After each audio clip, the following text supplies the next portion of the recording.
Alright, I'm working with the file, Transpose and Copy Values companion file. So here I'm just going to work with giving a price increase. Let's use a couple little tricks. So I got these products. Here's the old price. I want to give them a 4.5% increase. The boss tells me give everything 4.5% increase from the price.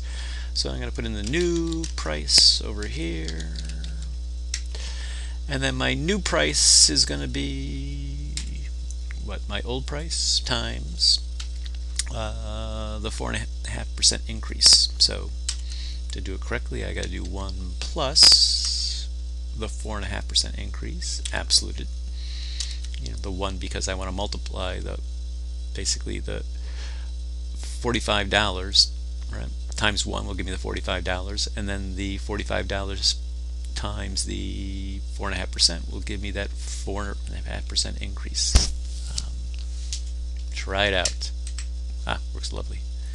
When I copy it down, the other thing, I just want to do the round feature. You don't have to do this, but I've got to follow good practice by rounding off my prices to the 2 decimal places. Just editing that first formula. Round in front of the formula, open paren, that number to 2 decimal places.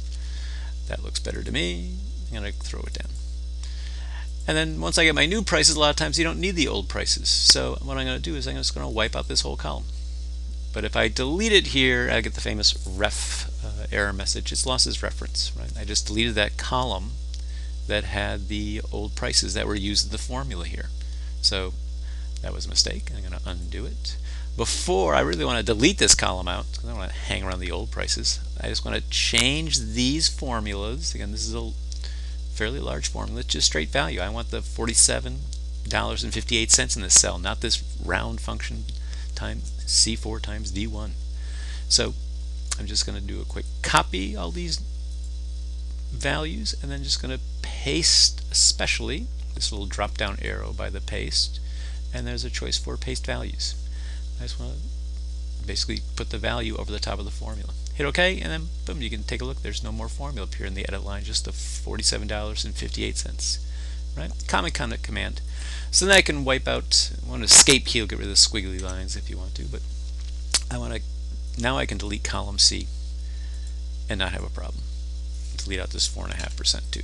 So here's my new price. I'm going to quick copy the formats with that little brush from here to here so it has the same look to it. So another thing you can do with this copy command is a lot of times I show the boss this, and wouldn't it be better to have the product names going across in a row and then the prices down below? A lot of times I want to transpose, it's called. It's not a very common thing you do a lot of times in businesses. So I just highlight all these cells. Again, they're in columns. I want them in rows. So give it a try. It's kind of simple. Just copy again.